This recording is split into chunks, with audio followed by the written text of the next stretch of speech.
Hello everybody in the afternoon session. First I would like to say thank you to all the organizers. I'm really happy to be here and even more happy to be able to speak to you. Do you hear me? Can you hear me? Move closer.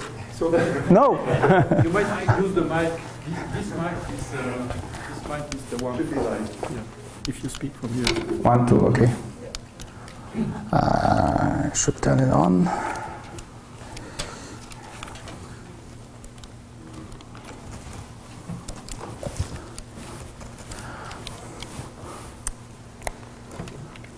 Is a problem with this? So turn it on.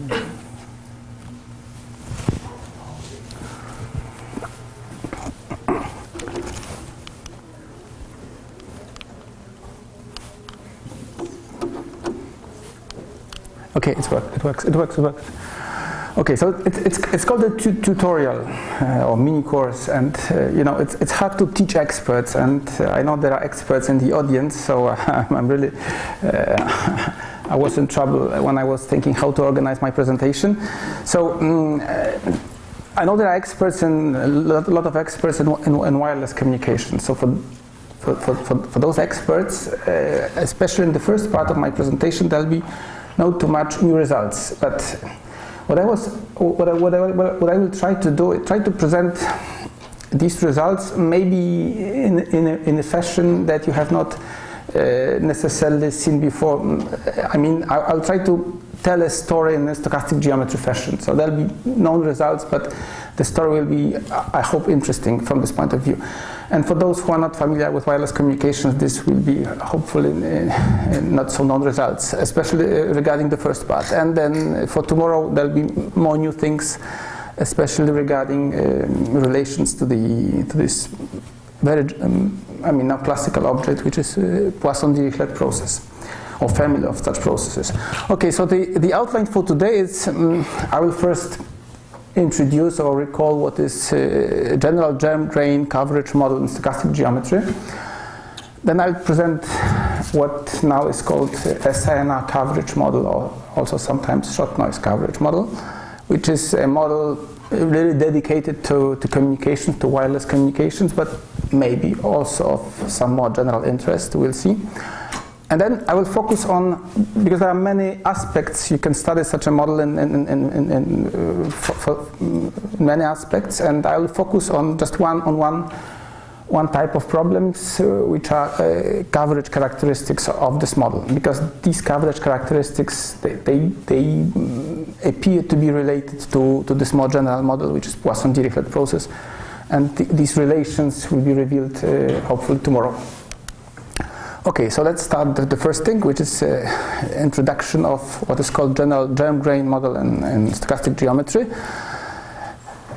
It is basically a marked point process, okay? So there are points of this point process which are traditionally called germs. I mean, there must be some biological motivation for this terminology. Okay, and there are marks which are very specific in this model, because these are random sets, random closed sets, if you want to formalize things as they should be formalized in stochastic geometry. Okay, and then in general situation, these marks are not necessarily independent. Okay, so this is a marked point process, but not. We see usually a lot of independently marked point processes, but these sets are not independent, and what is supposed to be depicted on this picture, of course, you cannot depict independence, which is a stochastic concept. Okay, but okay, you feel from this picture that they somehow look dependent. Okay, and these sets are called grains in stochastic geometry situation. And this is a natural generalization of two classical, very classical models usually considered at first, which is Voronoi tessellation and Boolean model. And so just in case somebody have not seen a picture of a Voronoi tessellation in 2 dimensions, this is this picture. So these are grains, points of the point process, and grains. So these marks, these sets considered as marks of these points, are are polygons which are such that all elements of this polygon have this property that they are closer to this point than to any other. And another famous example of a germ grain model, it's a Boolean model, okay? And this is a very special model. Grains are such that I mean there is at the beginning there is independently marked point process. There are points and marks random closed sets which are at the beginning independent, and then you somehow center these grains around points, which is the situation depicted on this picture. And the specificity of this model is that the GIs are IID random closed sets, and sometimes the Boolean model is reserved only for the case when the underlying point process is Poisson, but let's be a little bit more general. Okay, and so the goal of this presentation will be to consider some particular, more general than just Boolean and Voronoi germ grain model, and we'll focus, as I said, on coverage probabilities of this model. And you can consider two types of coverage characteristics of this model. Coverage characteristics consider under its palm distribution. So let's now focus on a stationary situation. So when this model is its distribution is invariant under translations, and as a consequence, the point process, underlying point process, should be stationary. So we can consider its palm distribution. In the case of Poisson, we know what it is. Every stationary process having finite intensity has its palm distribution. It's not so easy as Livniak says for Poisson case, but it always exists. And you can always ask the question, what's the probability that the typical grain, which is the grain attached to the point at the origin, which is called the typical point or typical germ of this process, and then this grain is called typical grain, what's the probability that some particular location is covered or belongs to this grain? And this, of course, depends on the location of this location x. So these functions p of x I'll call typical grain coverage probabilities.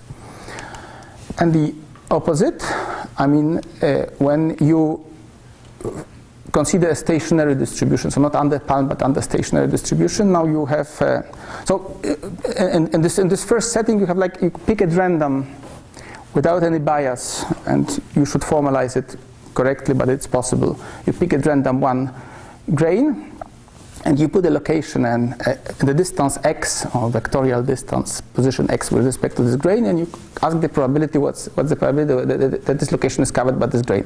Here it's the other way around.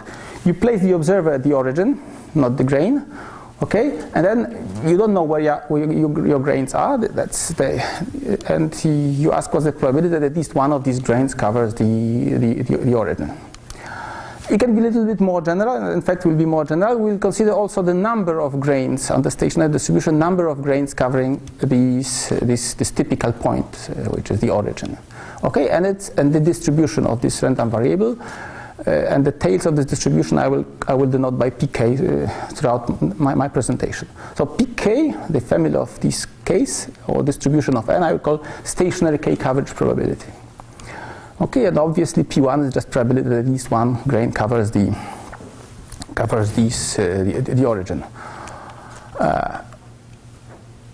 I said that Boolean model and Voronoi tessellation are special cases, so let's first check whether we can calculate these typical and stationary coverage characteristics for these classical models, and we do this. That's my exercise. I don't have incentives, so I have to solve my exercise myself, or at least provide the solution. And I'm not going to go through the details. They'll be available on the web. So just be sure that for Poisson-Voronoi tessellation, the typical coverage, typical cell coverage probability, it's this exponential function.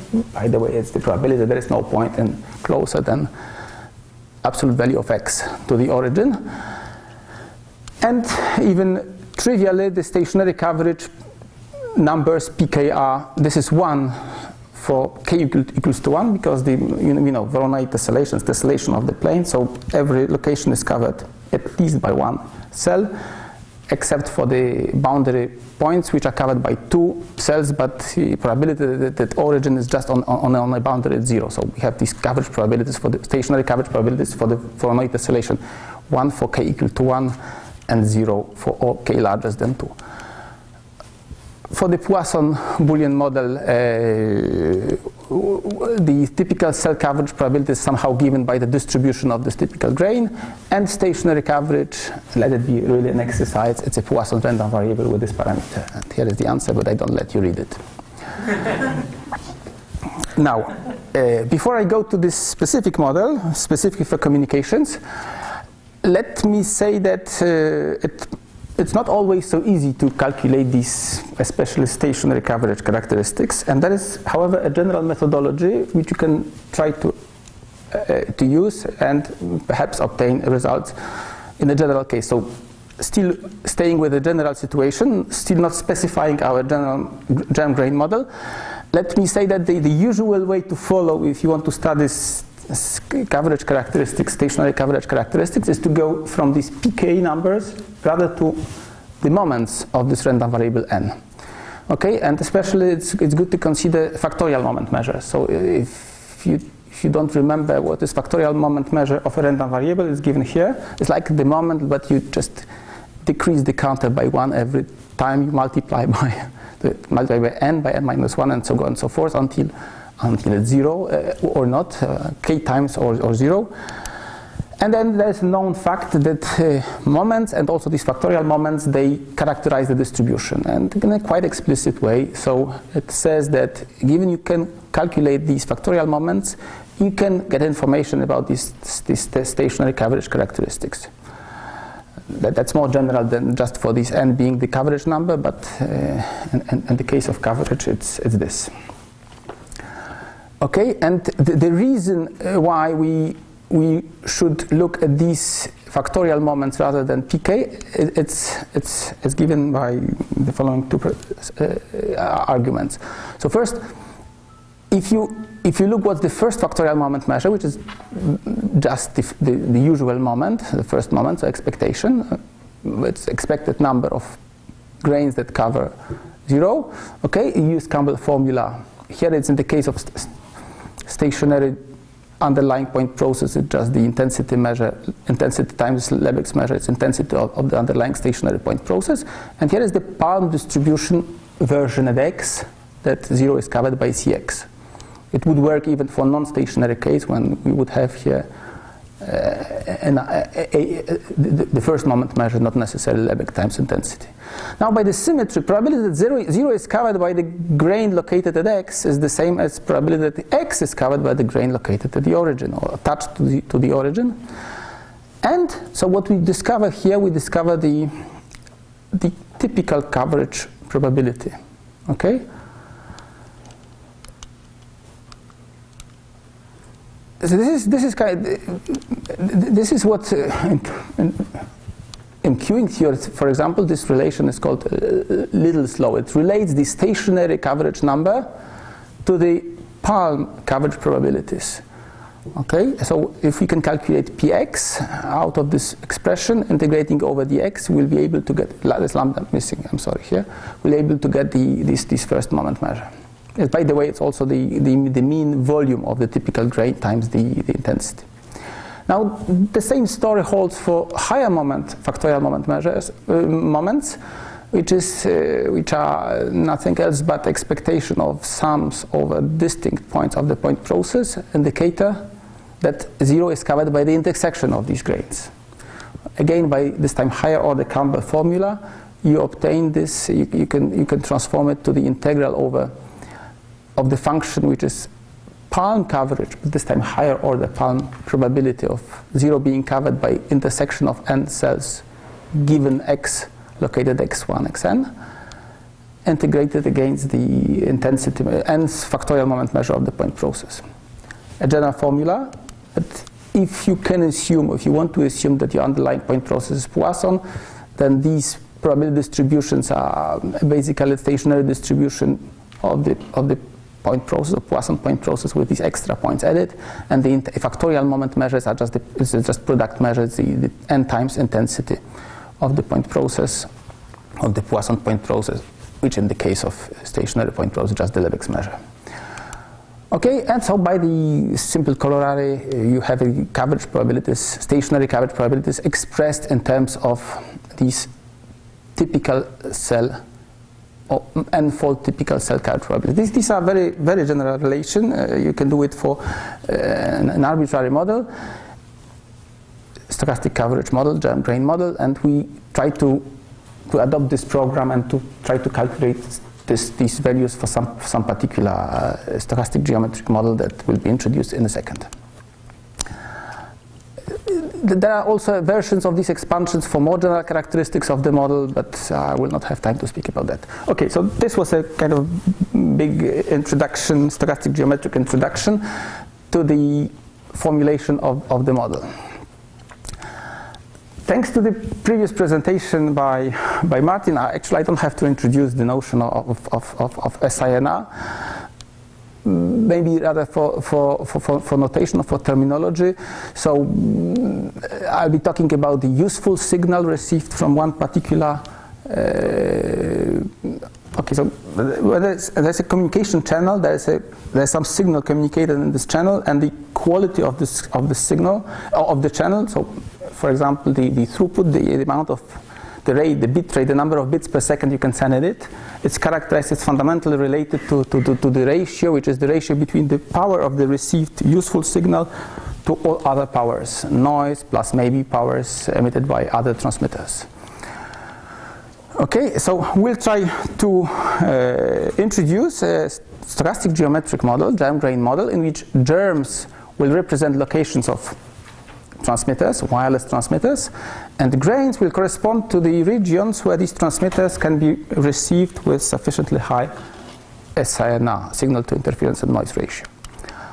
That's the model. So, as I said, probably have seen it very many times. So, just for the notation, my germs are now from now on points of Poisson point process, homogeneous and on the plane.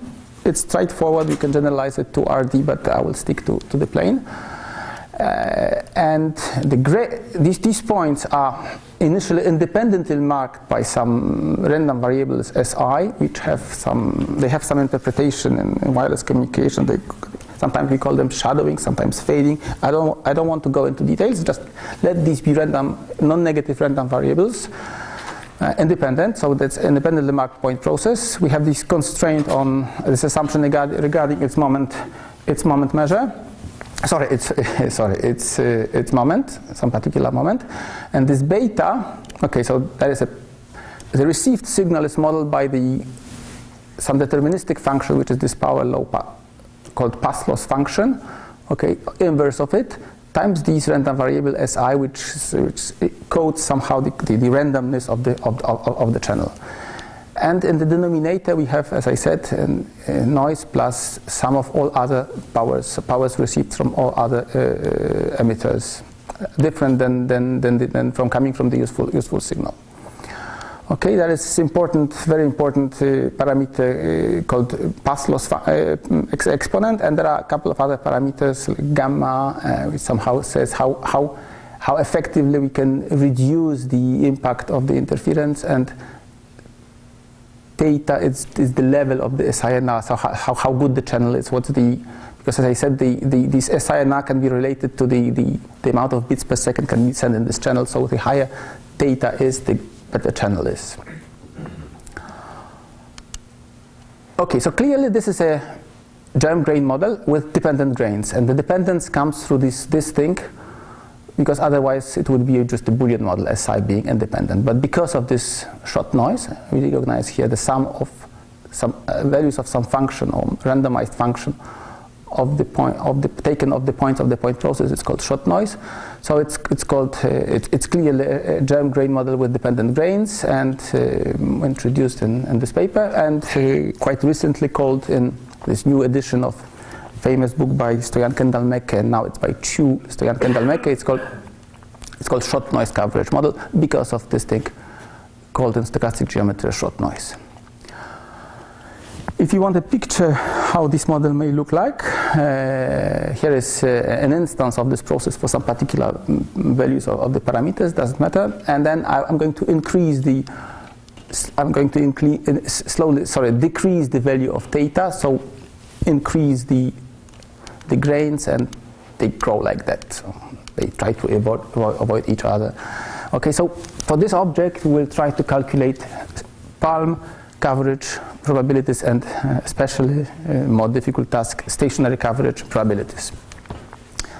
Before that, let me very briefly remind some basic facts that relate this model with respect to these two classical ones, like Boolean and Voronoi tessellation.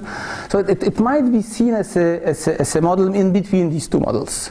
Okay, so mathematically it's obvious, it's trivial. When you send this gamma, this factor that multiplies the interference to 0, then all grains become independent, and then it's clearly a Boolean model. But if it is close to 0, then maybe you can use some approximations using Boolean model to get approximations for these coverage characteristics. That has been done, but that's not the goal of this presentation, to use these approximations.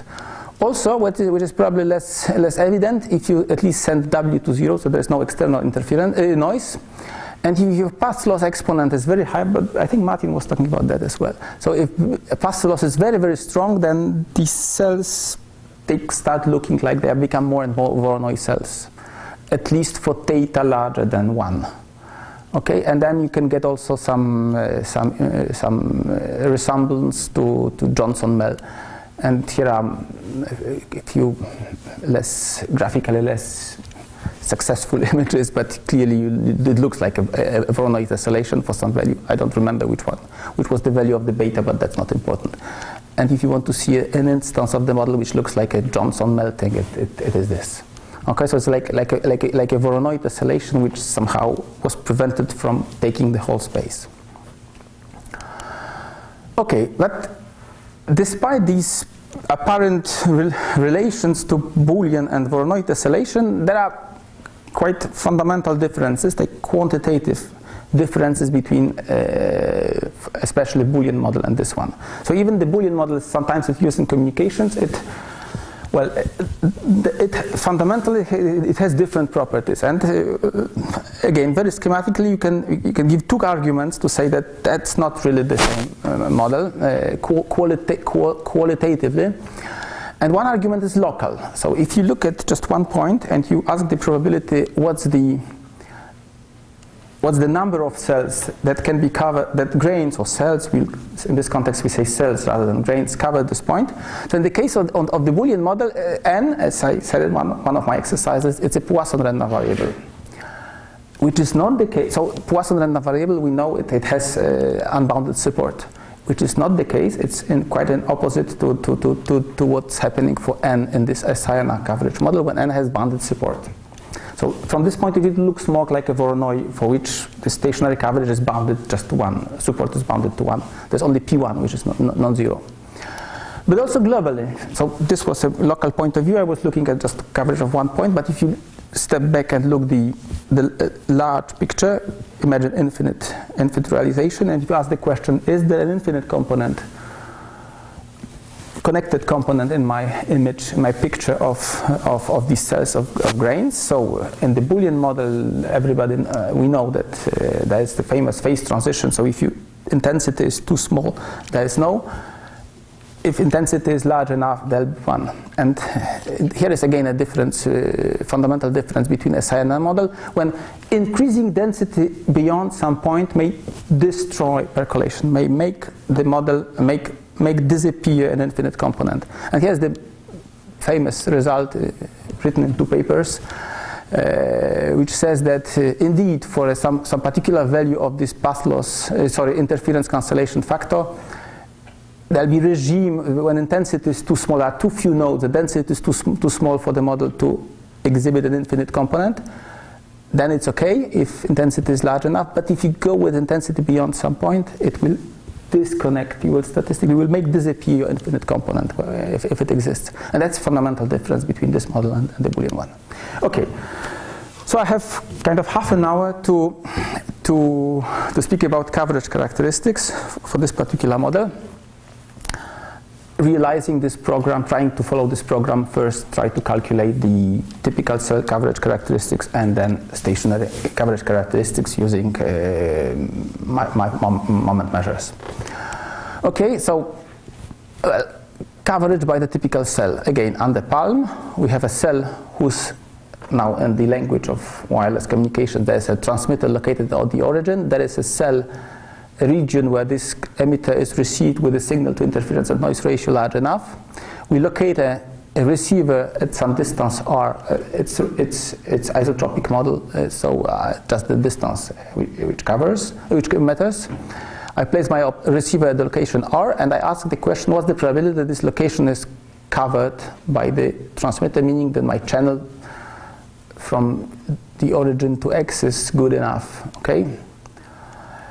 Martin was speaking about that as well, so let me just do it for formal for formal reasons. You can rewrite the signal to interference noise ratio being larger than theta as this expression. So probability that this random factor of the channel being bigger than some linear combination of the external noise and the interference.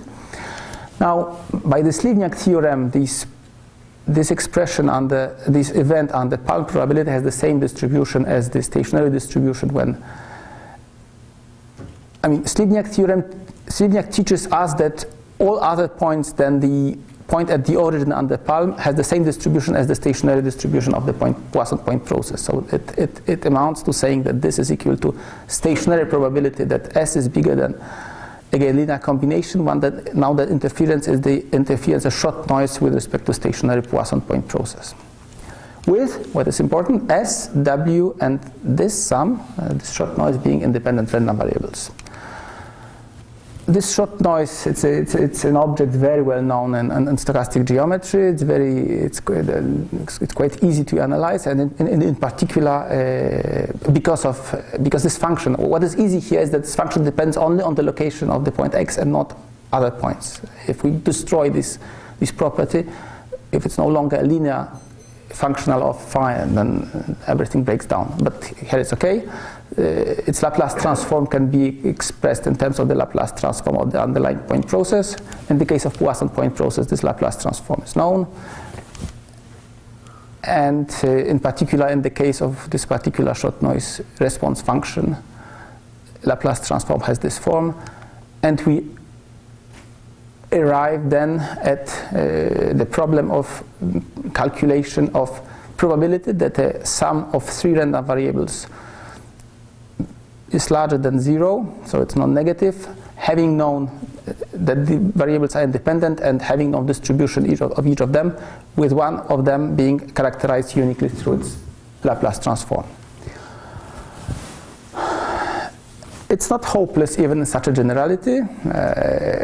Having known Laplace transform of this, it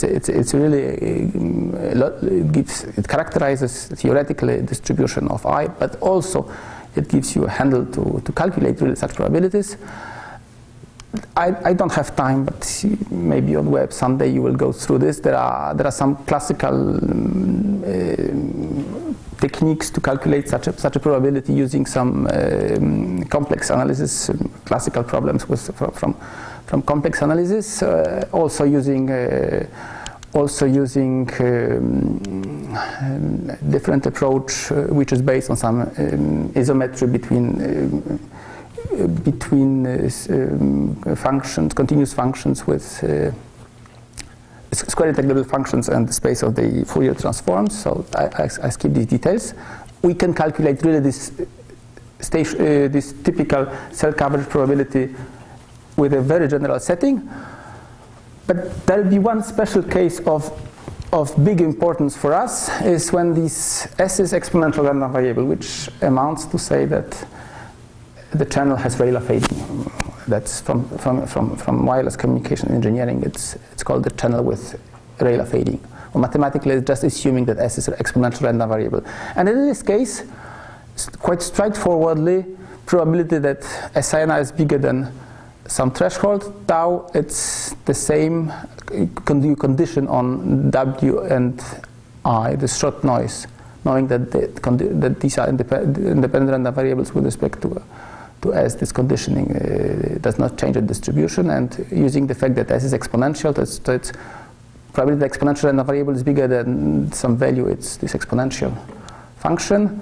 Hence, now, because of the independence between W and I, this expression splits to the product of two Laplace transforms, this of the noise and this of the interference, and of the interference is known explicitly, and of the noise is considered as given. So we have explicit expression, and Martin taught us already this before the lunch. So, as I said, it's not mainly for mathematical convenience. It's not only for mathematical convenience. It represents, this assumption on S being exponential, it represents really some particular case of interest in wireless communications. But we will see, quite surprisingly, that it can be relaxed without no extra price when switching from typical cell coverage probabilities to the stationary. So there'll be some kind of magic thing, if I can use this word. There's no magic in mathematics, but we will be able to do calculations for the exponential and pretend to say that it's more general than no exponential. I'll explain it in a minute. So this result has a long history already, and it starts well before even this paper that was cited by Martin, because we found in this paper these two authors were quite close. They had the same approach, and they were considering, they wanted too much. That's why the paper is not so cited, because they did already the calculations for the kind of double stochastic exponential. So they assumed the S is exponential, but of random parameter log normal. This distribution is called Suzuki fading, I think, in wireless communications, and then the expressions are a little bit quite more complicated. And then the paper didn't start this really the whole process of optimization, calculations, and further considerations that you can do when the expression is so explicit. We switch now we move on from typical cell coverage probabilities to the stationary, and as I said already, the main way to follow will be to look at the moments, factorial moments of this n, which is the stationary coverage number. Okay, how many cells cover a given point under stationary probability. The first fact, which already makes a difference with respect to the Boolean model, is that this number has a bounded support. It's a random variable which has a bounded support, and this support is bounded by very explicitly.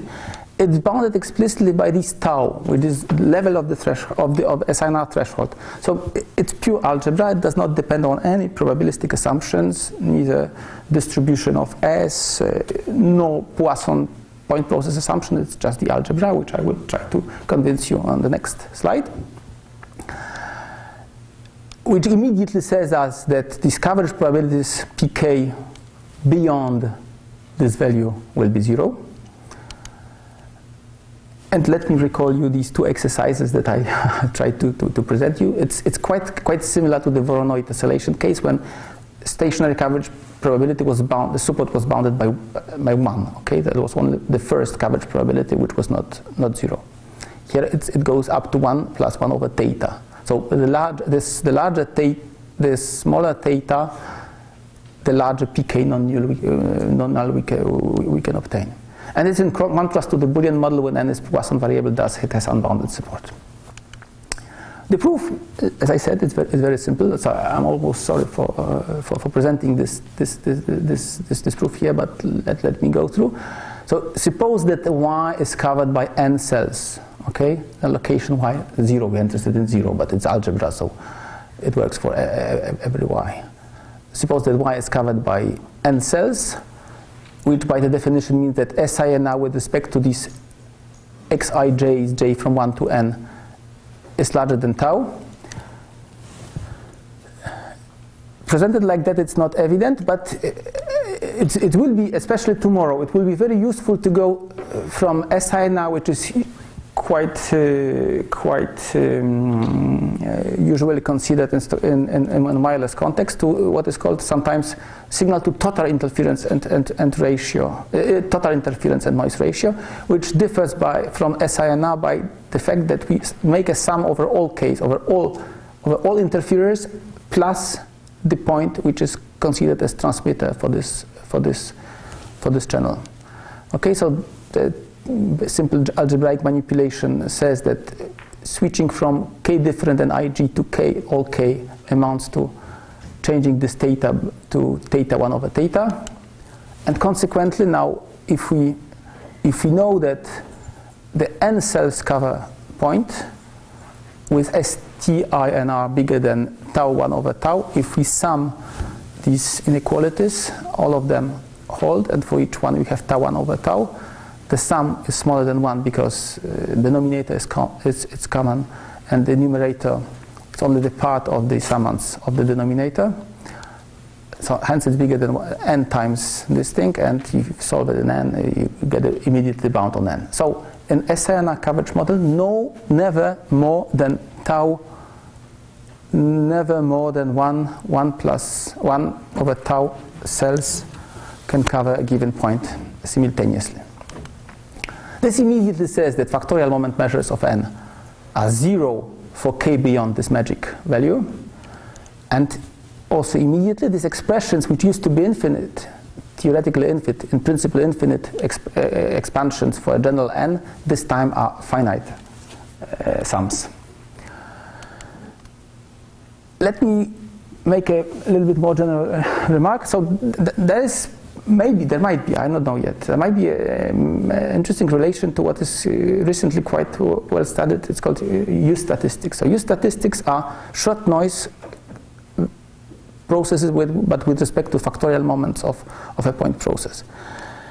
And they are known to have such expansions finite, okay? And there are a lot of things, especially when related to the so-called chaos expansion and in Fock space, and it's also related to this one cost operator. A lot of things simplify for characteristics of a point process which have finite moment expansions. So our characteristics are not examples of these use statistics, but they have the same qualitative property. Okay, now, so once we know that n is a random variable which has a bounded support, and before studying its distribution, let's consider the following process. Okay, so this process is just when we ask the question, what is the number of cells covering the origin? Everything we need to know to answer this question is we need to know the values of the signals received from all points of the point process. So finally, in fact, I can reduce my problem from two-dimensional problem when my emitters are located on the plane, just to one-dimensional point process. It's a point process on the positive half line, where values of these points are signals, powers of the signals received from successive transmitters. So knowing theta, I'll be able to, knowing distribution of theta, I'll be able to know the distribution of S and all characteristics of S. So this process is called sometimes path inverse of Wise are called path loss process. Let me call it path gain process.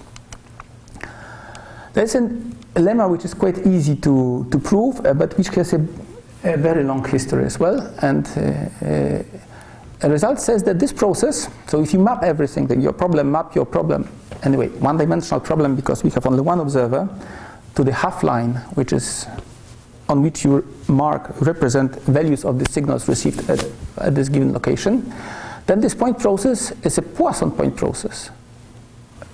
Okay, it's inhomogeneous, but Poisson, which simplifies tremendously further calculations. And moreover, its intensity has this very simple expression, which has only two parameters, in fact.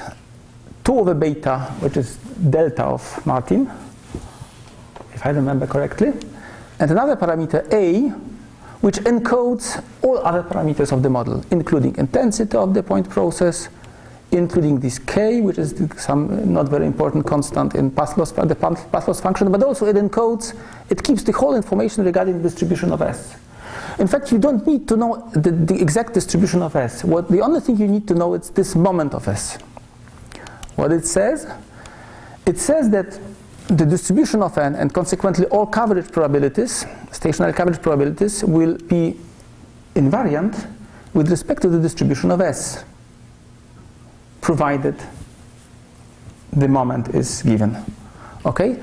So, in other words, if you have a problem, you have general model, S is not exponential, what do you do if you want to calculate something? It might be more convenient to assume that S is in fact exponential. You do the calculations, perhaps they are simpler, indeed they are simpler. They are doable even, because for S general are not so doable. But then you revoke these assumptions saying, oh, look, the answer should be the same provided I manipulate a little bit with my A, provided I equalize these parameter A. And it's really a trick that several authors were playing in the literature when you try to trace the history and look in how many contexts for this particular, because it's really related to this form of the distribution of the intensity measure. We'll be talking about this tomorrow. It's really related to this form of the distribution of this point process. And so historically, the first traces of such an analysis, not yet invariance like that, but invariance for short noise processes were considered already by the Gilbert, by the way, the famous one who considered introduced continuum percolation model. Then in physics, quite surprisingly, completely in a different context, the same process, Poisson process, appears, and the same invariance with respect to S, which is completely different interpretation in this model. Appears to be crucial step in the analysis of spin glasses, which are kind of stochastic model of ferromagnetic crystals. Then, well, I say it appears for the first time in this paper, but if somebody shows me a different paper, I will accept. And independently, I think in secrecy graphs, the same argument was used for different reasons, for different purposes in this paper. And every time something is not exponential, people assume exponential, or in this context, it should be log normal. Sorry, this one is it's log normal, which is the good assumption about S, not exponential as in our case. Okay, the proof. It's a really important result, but the proof is simple. So basically, it's the displacement theorem, which says that if you take Poisson points and they randomly but independently, given the source Poisson point process, displace the points, including to another space, which is in our case because we displace them on the half line. Then the resulting point process is Poisson. The only thing you have to do, you have calculated its intensity. And calculation of intensity to characterize it. To calculate its intensity. Its calculation of intensity is simple. Well, you follow these steps. You will do it eventually if you will download this presentation from the website. I don't take my time to go through these. But it's very, very, very, very, very elementary. And you find out that actually the intensity of this non-homogeneous Poisson point process is given by this expression. Okay, so before I can show you a result regarding the factorial moments of n, which are crucial to calculate these stationary coverage characteristics, let me introduce two special functions, or two families of special functions. Here's the first one. It's kind of related to hypergeometric functions, so at least for n, I think two, if Paul can, I'm speaking under control of Paul. If Paul is it? Integral will be hypergeometric. Okay, not this one. It's just a gamma function. Oh, okay. And the second family of functions, which are... That's hypergeometric. now functions which are of n arguments and non-negative arguments, and this is a quite horrible expression. But if you look a little bit more carefully at its structure, I don't ask you to do it now, but if somebody has an impression that there should be some beta random variables behind it, that it's expectation of some function of multidimensional beta random vector, that's very, very correct and relation, and we'll see it tomorrow. We'll see a little bit more how it's related to beta random variables. So having introduced these two special families of special functions, I'm in position to formulate the result regarding these factorial moments of the stationary coverage number. Here's the expression.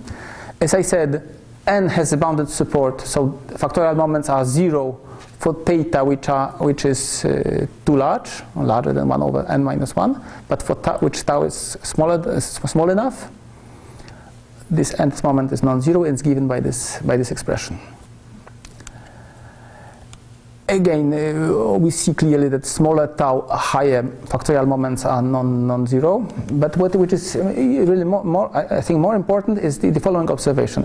Again, it will be useful tomorrow. Look, this expression factorizes with respect to noise and interference. This factor, it's the only one which takes into account the noise. If you send a w to 0, this will be a constant. You have no noise. If you introduce noise to your model, you just introduce the factor, just a factor in your factorial moment measure. Okay? So this resembles a little bit factorization of the typical point coverage probability under exponential s. But now remember, we don't need assumption on the exponentiality of s, because the result is supposed to be more general. There's only this a, this magic parameter a, which encodes the 2 over beta moment of s. A simple corollary from that, my k coverage probabilities, which was the goal of my talk today, to get this expression. It's given by this, now we know, finite expansion, because n has finite support. And what we recognize here, we recognize this nth factorial moment of the coverage number, which we know explicitly, at least in terms of these two families of special functions. That's the paper where I think it appears for the first time. But the special case when you take tau bigger than 1. So if tau is bigger than 1, the scaling of 1 over tau, it's 1. Okay, and thus this is only 1. Okay, so pk is sum from n from k to 1. So it's 0 only with k is equal to 1, so we have only one coverage probability then.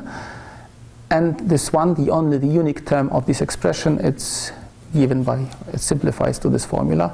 And this is the very celebrated expression, a little bit different notation from this very, very, very seminal paper, where more general model was considered. More general in terms of there's K-tier network. There are a lot of practical things in wireless communications, but regarding my objective, which are coverage characteristics, this is a special case because it's just this only it's only P1 for tau bigger than 1. The proof idea, we have just to follow the program that we presented, that we have seen at the very beginning. So we have to calculate factorial moments. We have to recognize, you have to show that these are factorial moments, of n. Let's start with n equal to 1. So the first factorial moment, which is the moment, which is by this famous, called Little's law, famous formula which relates this typical cell coverage characteristics to this first moment of the stationary coverage characteristics. So you have to calculate this integral. For now mathematical convenience, you don't care whether it's Rayleigh fading or not, just for mathematical convenience you assume s exponential. You are lucky because in this case px has a very explicit expression, but now you revoke this assumption, calling the invariance of the n regarding the distribution of s.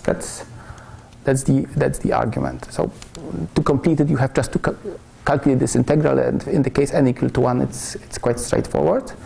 The same program works for n larger or equal to 1, nth factorial moment of n. It's this I tried to explain before. Higher order Campbell gives this relation to higher order typical cell coverage characteristics.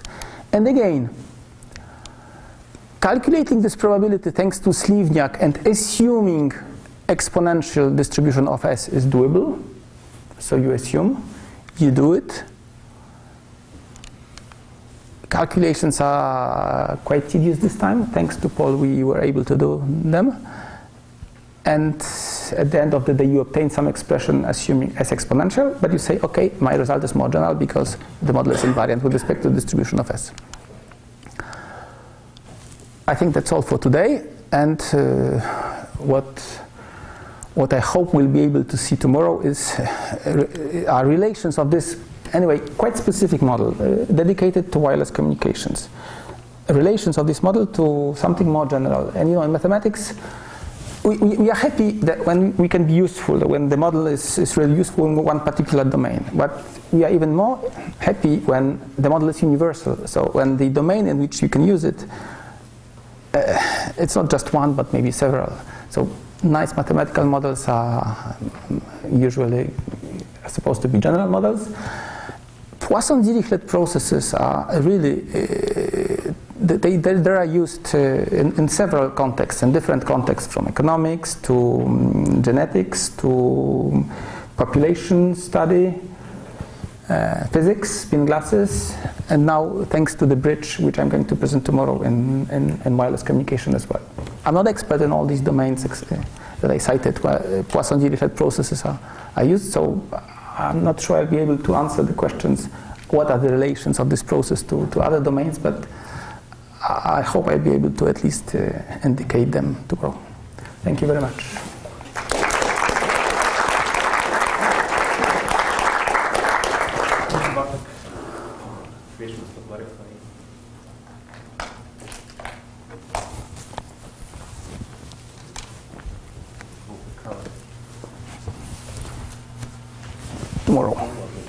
Tomorrow. So thank you.